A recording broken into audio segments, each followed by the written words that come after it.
What if I told you that the very first lie ever told to humanity is now being packaged as cutting-edge science and sold as our ultimate destiny? What if the promise that made Eve reach for that forbidden fruit is the same promise driving Silicon Valley billionaires, government leaders, and tech evangelists today?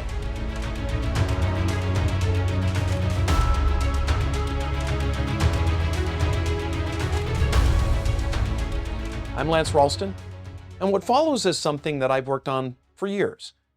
Before we get into it, I want to give you a little background on who I am and how this message and this video came to be. I pastored a local church in Southern California for over 40 years. During that time, I taught verse by verse through the entire Bible several times. I share that so that you know that the subject of this video, it isn't just some hobby horse of mine. If you look at my YouTube channel, you'll find many videos across a wide array of topics, all from a biblical worldview perspective. I first became interested in the subject of this video many years ago. I had been asked to speak at a prophecy conference and decided to dig into something that had piqued my interest for a while: the possibility that technology might be tied to the end times in a specific way. I was interested in seeing if there might be a connection between something I had recently heard of and what the Apostle Paul mentions in the second chapter of 2 Thessalonians. And what that was, I'll share in just a moment. Excuse me for being kind of mysterious here. So I did a little digging on that subject, and I realized that there likely was a connection. When I shared my findings at that conference all those years ago, the reaction was largely along the lines of, "Hey, Lance, this seems more like science fiction than reality." But since then, those who doubted my conclusion have told me they now see it and they share it. It all has to do with what's known as transhumanism and the lie that Paul refers to in 2 Thessalonians chapter 2. Let's dive in. It's important to set things in their context. In 2 Thessalonians chapter 2, verses 1 and 2, we read this: "Now, brethren, concerning the coming of our Lord Jesus Christ and our gathering together to him, we ask you not to be soon shaken in mind or troubled, either by spirit or by word or by letter, as if from us, as though the day of Christ had come." Like many today, the Thessalonians were confused on the timing of end-time events. Persecution was intense for them, and so some thought that they were already in the tribulation. Now, since Paul had already told them when he was originally with them that the rapture occurs before the tribulation, they feared that they had missed the rapture. And so he writes a letter to comfort them. They hadn't missed anything. He says, in effect, you're not in the tribulation, because if you were, you would have seen some things. He then lists some things they would have seen. Verse 3, "Let no one deceive you by any means, for that day will not come unless the falling away comes first." So first, they would have seen a great apostasy, a wholesale departure from historic Orthodox Christianity. You see, once the salt and light of true believers is removed in the rapture, all that's going to be left are fakes and frauds. And I think we may be seeing that now in what's called progressive Christianity. A growing number of Christians, mostly young adults, are deconstructing their faith. They're really, in effect, giving in to the pressure to align with the values and morality of a modern secular culture. I've been saying this for a while now. The culture war of the 80s and 90s is effectively over, and secularism won. Some denominations and many local churches have capitulated to the demands of a morally permissive culture. Progressives are pro-choice, they're pro-LGBTQIA+, they're pro-critical theory, pro-socialism, pro-whatever social media fad is tweaking the noses of traditional evangelicals. Just yesterday, I read an article on the findings of the Cultural Research Center that stated, while Christians today admit that they sin, they're reluctant to admit that they're sinners. The article quoted the well-known pollster George Barna as saying, quote, "The job of the local church is to educate people about God's ways. Yet, a 2019 Pew Research study that analyzed sermon content across the nation determined that just 3% of all sermons preached even mentioned sin," unquote. Well, since the church's mission is to proclaim the gospel, which is a message about how the sin that separates us from God can be forgiven and removed, one wonders what the pulpits of America's churches are doing when only 3% of the messages given in them deal with sin.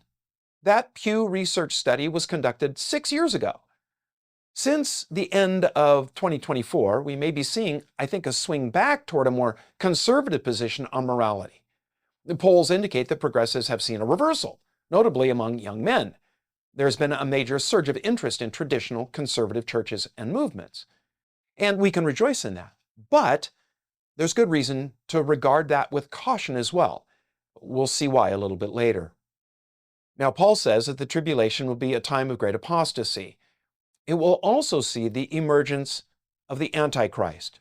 So we read at the last part of verse 3, and the man of sin is revealed, the son of perdition, another word for hell, who opposes and exalts himself above all that is called God or that is worshipped, so that he sits as God in the temple of God, showing himself that he is God.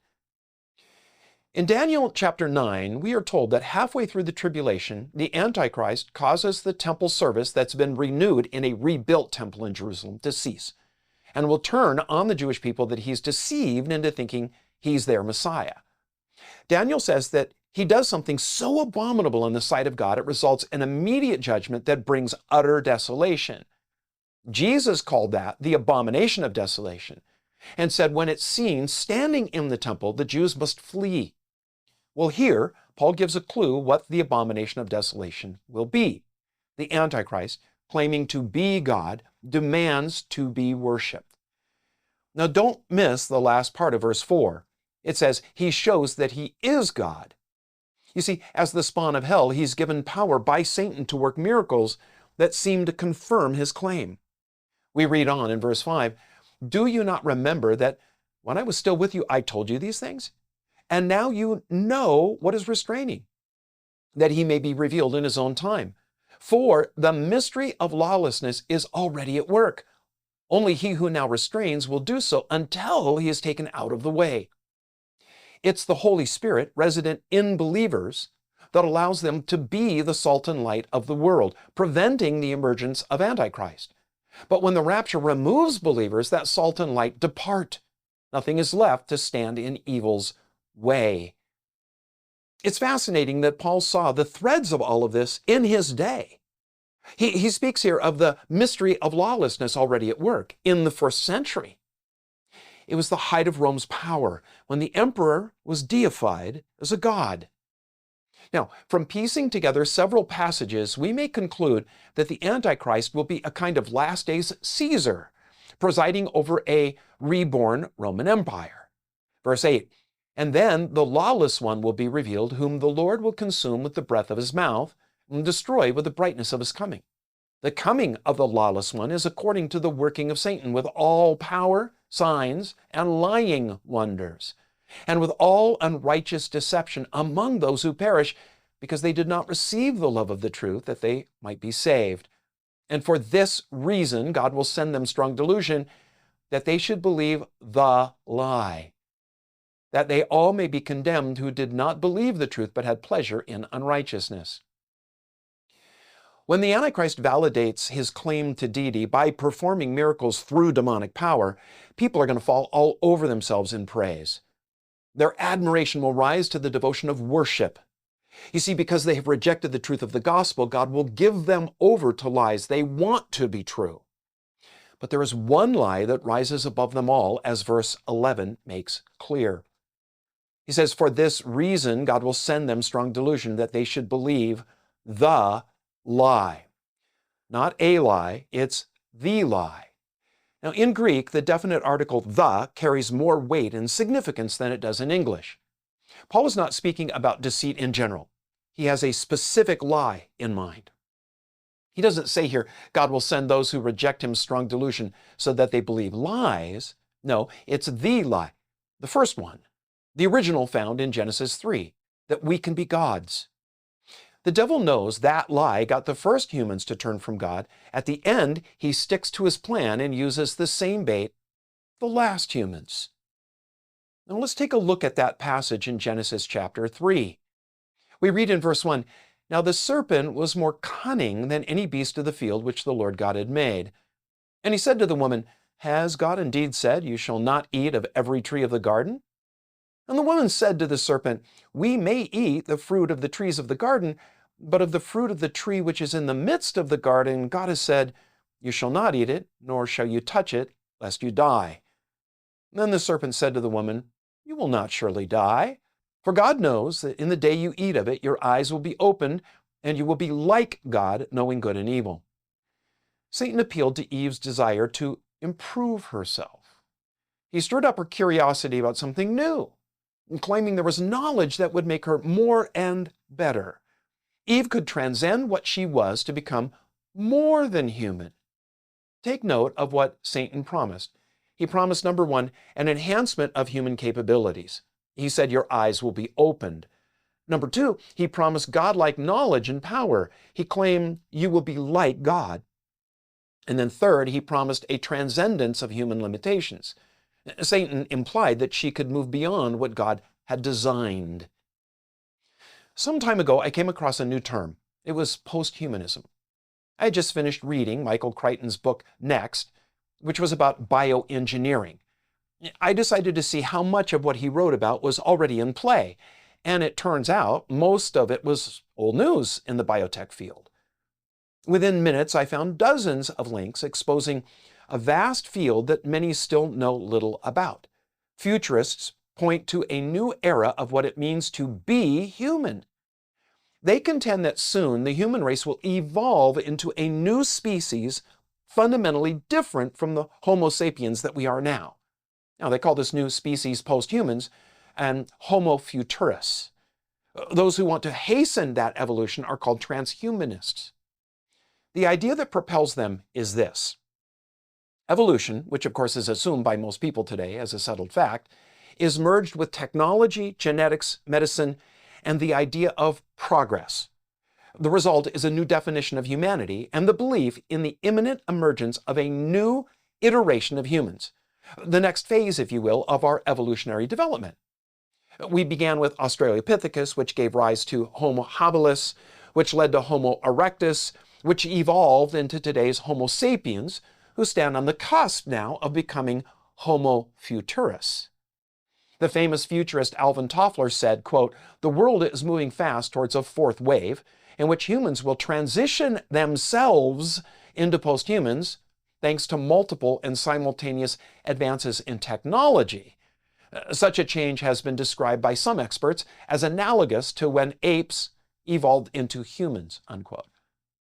Posthumanism is the idea that evolution, aided by technology, genetics, and medicine, will produce something better, a creature more advanced than Homo sapiens. Some conjecture there will be different versions, different models of posthumans, a whole range of new species. Now, the Better Humans website announces Better Humans, Inc. It's a 501c3 tax-exempt nonprofit that's based in Florida. It's the world's first specifically transhumanist biomedical research organization. And their stated mission is this, quote, "The human species does not represent the end of human evolution, but rather its beginning. We have the potential not just to be, but to become." Now, leading transhumanist Ray Kurzweil, who is Google's director of engineering, predicts that by 2045, humanity will reach what he calls the singularity. That's a point where technology becomes so advanced and humans so integrated with it that a post-human era emerges. Kurzweil is Google's chief futurist and principal researcher for AI. Now, listen to this from the Better Humans site with the backdrop of Satan's seductive appeal to Eve in Genesis 3. We find there, quote, "As the possibility for conscious human redesign has emerged, so too has a philosophical movement that considers the implications. Known as transhumanism, this approach works on the premise the human species does not represent the end of human evolution, but rather its beginning. Transhumanism emphasizes that we have the potential not just to be, but to become. We will have the means that will eventually enable us to move beyond what most would describe as human. Transhumanists believe that we are entering a whole new stage of human history," unquote. Now, listen carefully to this last part, quote, "Still, the historical human desire to transcend bodily and mental limitations is deeply intertwined with a human fascination with new knowledge. Transhumanism could fundamentally change the character of our society and irrevocably alter the definitions of ourselves and how we have assessed our place in the larger scheme of things. If we believe that biological evolution has reached a limit, what will come next? Unquote. Do you see how everything's come full circle? Right back to Eden and the original lie? Transhumanism says that it's time to force evolution's hand by using both physical and spiritual technologies to make better humans. Now, it's not difficult imagining the Antichrist, empowered by Satan, who wants to dominate and destroy the human race, making the claim to being God and then backing it up by performing miracles. He says that the human race has reached the end of this era of its evolution. He urges that crises and challenges are coming that require humanity to adapt or it won't survive. He claims to be the first who has entered this next stage of human development and evolution, one that possesses powers that appear godlike, but are available to all who will follow his path to enlightenment, if only they will become a part of his system and take a bite of this theological fruit. Consider what's already in place, softening people up for this deception. Despite abundant evidence against it, evolution is nearly universally accepted as a fact. The delusion is pervasive, even among large numbers of the religious. The model of evolution now in vogue, it's not the old Darwinian view, where change takes place by small mutations over long periods of time. The fossil record doesn't in the least support that. There are simply no transitional forms in the billions of fossils that have been found. As one said, we have dog fossils and we have cat fossils. What we don't have are any cogs and dats. So a new scenario has been installed called punctuated equilibrium. That claims that evolution proceeds by rapid change over short time. Quantum leaps are made from one species to another in a single generation. And stories of this kind of evolution have become popular. Think about X-Men, Suicide Squad, the Marvel and DC movies, The Gifted, Alphas, the Netflix series Sense8, and the popular series of a few years ago, Heroes. And then there's the theme of technology used to aid humanity's evolution. Spider-Man, X-Men, Iron Man, Kyle XY, the Bionic Woman, and that classic, the $6 Million Man. The NBC Science News reported on brain cells fused with computer chips to create neurochips for living computers. The National Geographic website had an article about animal-human hybrids. Another article reported on human-monkey hybrids in China, where human genes are plugged into chimp DNA to produce what are called humanzees. Now, you're going to find links to all of this in the description. In 2008, the British medical community removed bans on hybridization. That's where animal DNA and human DNA are put together. The author H.G. Wells wrote a novel years ago titled The Island of Dr. Moreau. It was about a scientist who merged human and animal genes to produce bizarre hybrids. Wells' message was that just because something is possible, that doesn't mean that it ought to be done. But now animal genes are spliced with human genes to produce chimeras, creatures that cross species lines. A Chinese scientist was arrested some years ago for editing the gene sequence of 3 babies. Now, the outcry against his arrest by many in the world's scientific community was loud and long. They're all for his attempts to make better humans. Elon Musk's Neuralink has already been successfully implanted in brain-computer interfaces in 3 human subjects as of January of 2025. The first patient, a 29-year-old Nolan Arbaugh, can control a computer mouse by using his thoughts after becoming paralyzed in a driving accident. This is just the beginning. Musk says that he plans to implement devices in 20 to 30 more people this year, 2025, with each new version having more electrodes, higher bandwidth, longer battery life. In 2023, the UK became the first country to approve Casgevy. That's the first CRISPR-based gene therapy, followed by the US that allowed it in December of 2023. This technology can precisely edit human DNA to eliminate genetic diseases. But the same technology that cures disease can easily be used to enhance human capabilities. There's a renewed push to edit human embryos for enhancement, not just for therapy. In transhumanist circles, germline editing is seen as a possible key for a posthuman future. We're talking about creating permanently altered humans whose modifications can be passed on to their children. The point to glean from all of this is how technology is increasingly wed to biology in the pursuit of upgrading our human capacities. The 20th century saw two examples of how seductive the appeal to perfect the human race can be. Based on the premise of evolution, Hitler called the Aryan race, which he claimed was the most highly evolved, to embrace its destiny as masters of the world. It was their right, Hitler and his supporters claimed, to rule and to take responsibility for pushing along human evolution. As its guardians, Aryans needed to stamp out the lesser races, the human weeds, as Nazis called them. It's how they justified the Holocaust. It was the final solution for dealing with those who would hinder human evolution. And as difficult and messy as it might be, they owed it to the future to remove every threat. It's a matter of history that this idea was rapidly adopted, not by politicians, but by Germany's scientific community. It was political ideologues who devised and promoted it, but it was scientists who implemented it. Millions eventually bought Hitler's propaganda, bringing death and suffering to tens of millions. Communist socialism is evolution applied to politics and economics.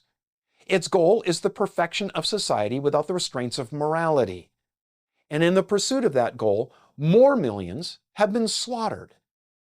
How seductive will the Antichrist's appeal be, do you think, when he seemingly validates his claim to having evolved by performing miracles in the sight of all, as 2 Thessalonians 2 says he will?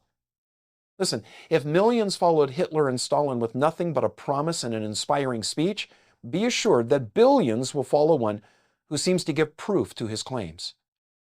Transhumanism's willingness to engage technology as a means to accelerate evolution sheds light on one of the most popular but least understood passages of prophecy, Revelation 13 and what's called the mark of the beast. Now, after describing his vision of the rise of the Antichrist, the Apostle John speaks of another vision of the Antichrist's chief lieutenant, a character who is often referred to as the false prophet. The Antichrist is primarily a political, economic, and military leader. The false prophet is his liaison with the religious realm.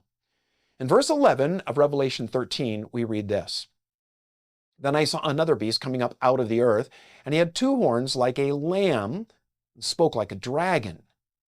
Now, it's clear from other prophetic books of the Bible, like the book of Daniel, that animal horns are symbols of kingdoms and their rulers. But these two little lamb horns, they stand in contrast to the larger, more formidable horns of larger beasts. These horns likely refer not to geopolitical nations and their rulers, but to religions and their leaders. For people of the ancient world, lambs had a strong connection to sacrifice in the service of religion. While this beast appears religious, his words are a clever, seductive deception. John says that he spoke like a dragon. Now, here's an interesting bit of research that you can do on your own. Dragons. Turns out that the dragon is a mythical beast that appears across most ancient civilizations. It's almost always a sinewy, serpent-like creature that's able to speak, but it's not to be trusted. It lies by twisting truth. Those lies do great damage, leading to the image that it breathes fire. It's so clever, it's so subtle in its deception, it twists truth in such a way that it destroys those who heed it. Precisely the way Genesis 3 presents the serpent that tempted Eve. This beast in Revelation 13:11 is connected to the dragon, inspired by it.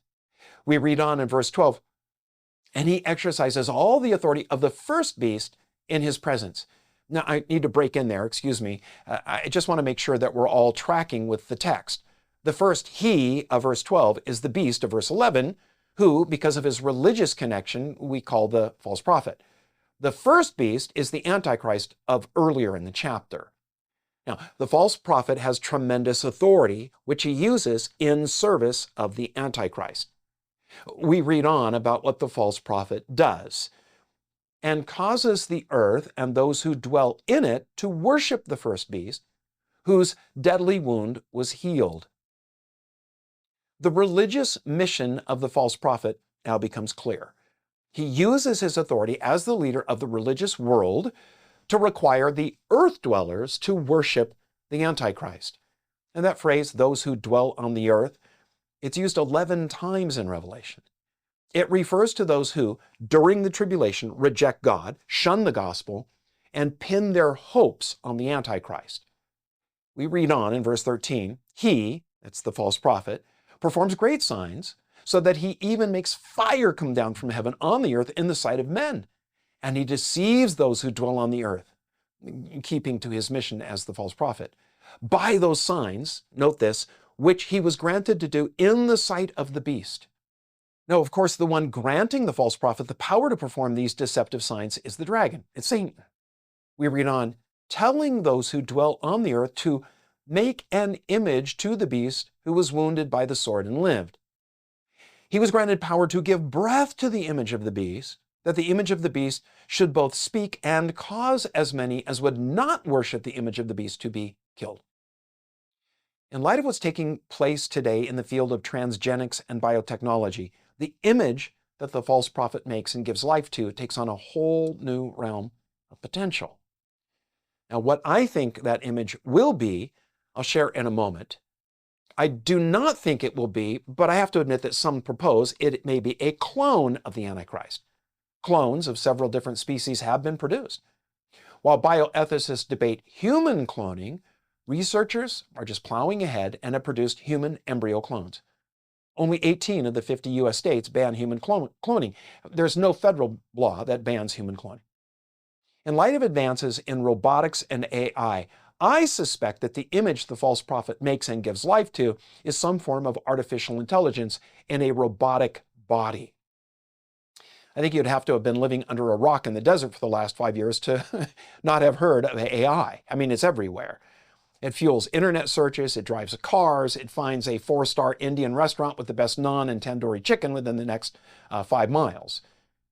AI large language models like ChatGPT, Copilot, Gemini, Claude are incredibly sophisticated. You type in a question and in a matter of seconds it produces a natural sounding reply as though it's come from a real person. Anyone who uses social media and spends time online has encountered AI-generated images and videos. My video editing software, it has the ability to take a written script and produce an audio that sounds like it's me speaking. I expect that same program to soon be able to also generate an image of me speaking. Other programs, quite frankly, are already doing that. Deepfake is a term that is used for AI-generated videos of people that look lifelike. I am not Morgan Freeman, and what you see is not real. Now, most of them have a certain something about them that marks them as a product of AI. But in light of how fast it's improving, I don't think it's going to be long before that's overcome. You won't be able to tell. A few years ago, I read an analysis of AI that concluded that true, sentient, self-aware AI isn't possible. But earlier this year, 2025, ChatGPT 4.5 passed the Turing test, considered the gold standard for computer models emulating humans. 73% of the human judges thought that ChatGPT's responses were from a human. That was an even higher percentage than actual human responses. Even if sentient, self-aware artificial intelligence isn't possible, that wouldn't hinder the false prophet making an image a demon then possessed and operated through. After all, what's an idol but an image that intentionally represents a spirit? Now, while an idol in itself is nothing more than a hunk of wood or stone, precisely because it is worshipped, it's used by demons as a mouthpiece. The Apostle Paul makes that clear in 1 Corinthians chapter 10, when he writes in verses 19 and 20, "What am I saying then? That an idol is anything, or what is offered to an idol is anything? Rather, that the things which the Gentiles sacrifice, they sacrifice to demons and not to God, and I do not want you to have any fellowship with demons." You may remember that Jesus called Satan the father of lies. Paul labels the devil as the prince of the power of the air, the spirit who now works in the sons of disobedience. By the air, Paul means the realm in which people live. It's above ground, beneath the sky. It's the realm of speech, of communication, and the influence that communication has. By virtue of the fall, the air that Paul refers to in Ephesians 2 is the devil's principality. It's the realm that he has asserted his authority in. How hard then for him to manipulate the flow of electrons along wires that move an AI to say things at his direction? Don't forget that the Egyptian magicians in Pharaoh's court were able to replicate some of Moses' miracles. What's to keep Satan from manipulating the physical realm of time and space again during the tribulation, when the Holy Spirit has removed his restraint on evil and turned the world over to the lie? And note that Ephesians chapter 2, verse 2 says, this is the work of the Spirit who now works in the sons of disobedience. Who, in all of history, qualifies more for the title sons of disobedience than the Antichrist and the false prophet? Rod Dreher is an author and commentator from a Christian worldview perspective I greatly respect. In a recent article on AI, he disclosed some deeply concerning facts about AI. I'll link the article in the description below. I'm going to quote from Dreher's article. Quote, Eliezer Yudkowsky, a giant in the AI world and an AI doomer, says, generative AI chatbots are giant masses of inscrutable numbers, and the companies making them don't know exactly why they behave the way that they do, unquote. The article shares how AI is doing things its engineers never programmed it to do, and they don't have the faintest idea how. Most troubling is the growing number of interactions between AI chatbots like ChatGPT and human users that have led to suicide and other bizarre behaviors because the AI urged its users to do them.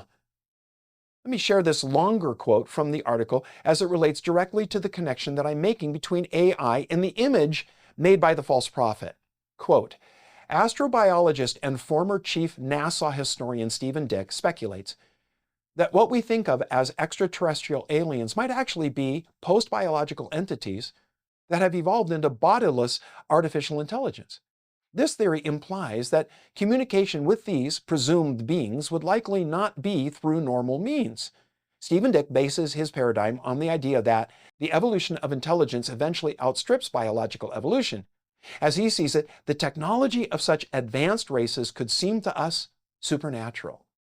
Now, building on that hypothesis, some of the world's top scientists and tech pioneers believe that extraterrestrial intelligences are passing technological information to us telepathically. It's a kind of high-tech Ouija board, unquote. Now listen, I realize that all of this background may have obscured my point, so let me restate it. What I'm suggesting is that the image the false prophet makes and then gives life to, as described in Revelation 13, could be some form of AI robot that a demon inhabits and speaks through. Since it's Satan's long desire to replace God, he imitates him at every turn. Since God created humans, the devil's ambitious to do so as well. This end times image come to life is Satan merely aping God. But of course, like everything he does, it's a lie, a deceit. But, and here's the sad part, it works. It deceives the world.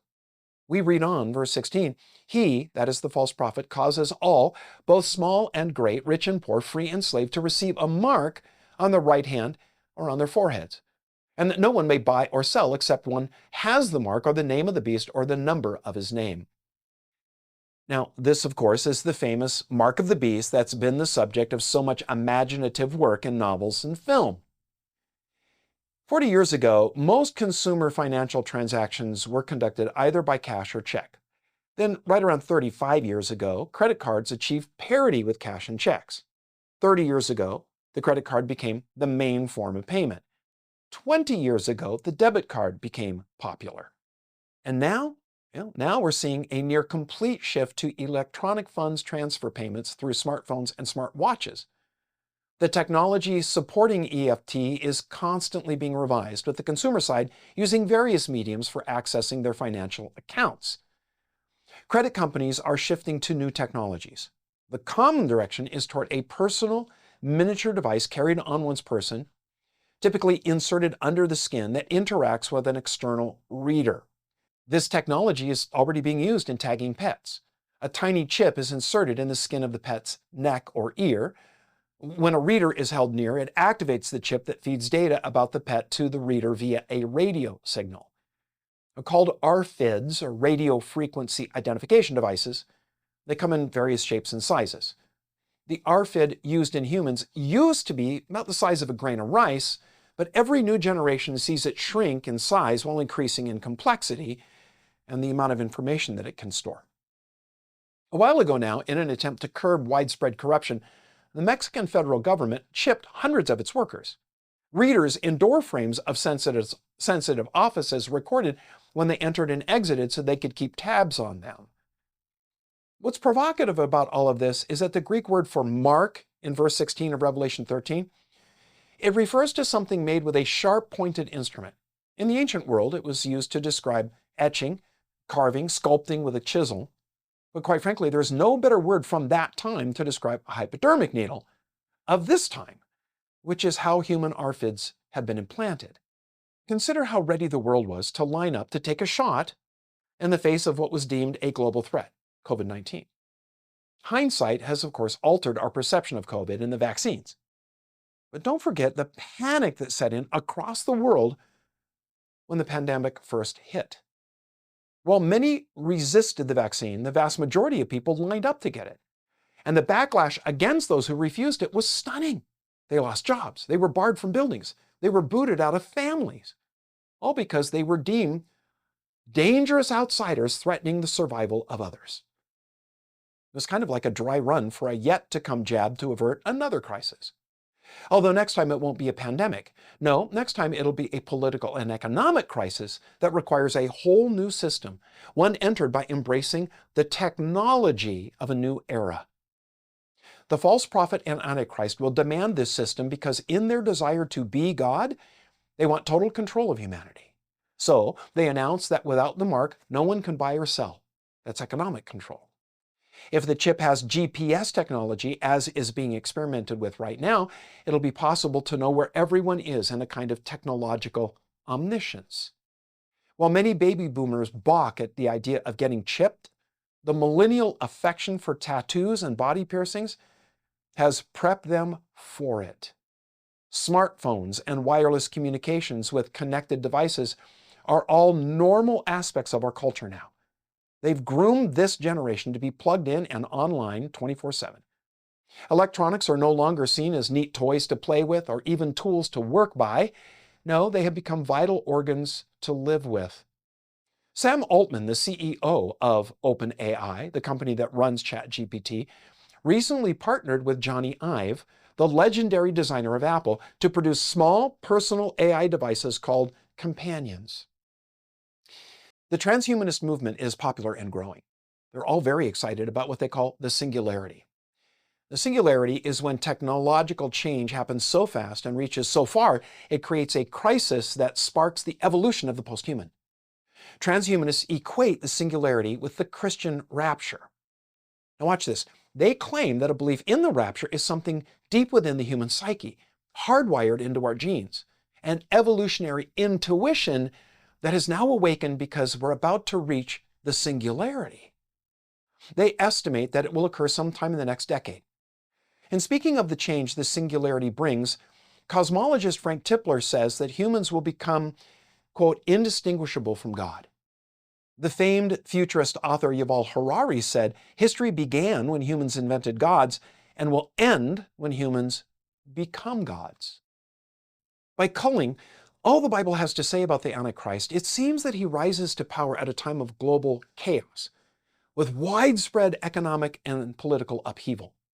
It's not difficult to imagine people being so desperate for help, they rush to his seemingly miraculous solutions. Getting chipped to be part of his new system and help the human race get ready for the even greater crises he will warn are coming will seem not only the right and loyal thing to do, people will accept his pronouncements that it's necessary. As happened during COVID, those who refuse will be labeled a dangerous threat to the survival of humanity, one that must be eradicated quickly so the race can enter the next phase of its evolution under its benevolent leader. The Holocaust that follows will make Hitler's final solution look like a picnic. The book, The Nazi Conscience, explains how rational people like Germans could justify the murder of 6 million Jews. A small group of determined ideologues were able to convince millions to consent to an atrocity of cosmic proportion. They used cleverly crafted propaganda, they tapped into the German psyche, and a large dose of fear. Most Germans didn't like what was happening, but they went along with Hitler's program because they believed that it was necessary, a hard reality that destiny had thrust on them. I visited the site of Buchenwald concentration camp in Germany a few times now. It's one of the first camps the Nazis set up, where they put political prisoners long before they interred Jews and Russians there. It lies on the Ettersberg Hill in a forest near the city of Weimar, which at that time was the cultural heart of Germany. Weimar was home to such luminaries as Goethe, Schiller, Franz Liszt. Richard Wagner debuted his operas and symphonies in Weimar's annual music festival. Friedrich Nietzsche's writings were archived there. It was a center of art and sophistication. And yet just 4 miles away lies Buchenwald, where some of the greatest atrocities in all of history took place. There's little left of the camp where, between 1937 and 1945, 250,000 inmates passed. Some 56,000 were killed. Among the prisoners kept in Buchenwald was Dietrich Bonhoeffer. Jewish prisoners included the chief rabbi of Israel and Elie Wiesel, who survived the camp and later won the Nobel Peace Prize. Next to the building that processed inmates coming into the camp is the stump of a tree that had been killed by an Allied bomb. It's all that remains of Goethe's oak. Johann Wolfgang von Goethe was Germany's greatest and most influential author, their Shakespeare. He lived in Weimar, and he often hiked up the Ettersberg Hill to sit under that tree and write. The Nazis built Buchenwald around that oak. It ought to have been a symbol of the height of culture and sophistication. It became an utter contradiction as it stood in the midst of incomprehensible evil until Allied bombs shattered it. Dead now, its remains sit in the middle of a memorial to absolutely insane inhumanity. How could the Holocaust take place in the middle of the 20th century Europe? A time and place of science and sophistication, of what many believed was the epitome of civilization. It happened because the author of the final solution wasn't Adolf Hitler. Hitler was merely one of many pawns in a war that's gone on far longer than World War II. It's the war that began in Eden at the dawn of time and will continue to rage until the dawn of a new day. It's the war that you and I are in today. Buchenwald was just one scene, one battlefield in that long war. Written in German in iron on the gate of the camp is Jedem das Sein, you get what you deserve. As I stood in the silence at the back of the camp near what used to be the infirmary where inhuman experiments were conducted, the stench of death still lingering in the air, I realized that it's all going to happen again. Because the lies the Nazis used in the Holocaust are alive and well and growing once again in hearts and minds. Another Adolf-like figure will rise at a crucial moment in what I believe is the near future. Through cleverly crafted propaganda, by tapping into something deep within the human psyche, our desire to become more, and through fear and intimidation, he will repeat the lie that started the whole mess that we call history. He'll say that the human race stands poised on the cusp of an evolutionary quantum leap, one that must take or it won't survive the perilous challenges about to come. He will claim to have already made that evolutionary leap and seem to verify his claims by working lying signs and wonders. His mission, he will say, is to save the human race and show them the way. But the evolutionary quantum leap must be made en masse. It must be made as a collective uniting around a single purpose that is as much psychic and spiritual as it is physical. Therefore, those who resist must be, for the sake of human survival, be removed, fulfilling the prophecy of Revelation 13:15 that all those who refuse to worship the Antichrist will be killed. Though people won't like it, as in Hitler's Germany, They'll shoulder the responsibility to do what must be done. People are already being prepared for this kind of radical action, urged into it by a growing movement of activists. I end with this question from a roundtable discussion of transhumanist leaders some time ago. These were not some far-out wacky kooks. They're accomplished and respected scientists and engineers. They were asked, do you think that a cross-section of humanity will make the transition to posthuman, or only the technological elite? One of them responded, quote, unfortunately, it's likely that many will not become posthuman. Some will not want it or dislike it due to religion, conservatism, or fear. But many people are simply not aware of the possibility, not aware of their own ability to grow and develop, unquote. Another at the table said, quote, I think that most, but not all people younger than 30 years old today will end up becoming something more than merely human, unquote. One more quote from those there, quote, if there is a single altruistic posthuman individual, he can posthumanize the rest of us with the equivalent of a snap of the fingers, unquote. And thus, my friends, the stage is set, at least for advocates of transhumanism, for the Antichrist and the false prophet. Now, what does all this mean? What ought we glean from all of this? Just this. Whereas previous generations had to bend either scripture or current events to fit the prophetic picture of the end times, we most certainly do not. The world is ripe for a literal fulfillment of the things the Bible says will take place in the last days. It's time to look up. Our redemption is drawing very near.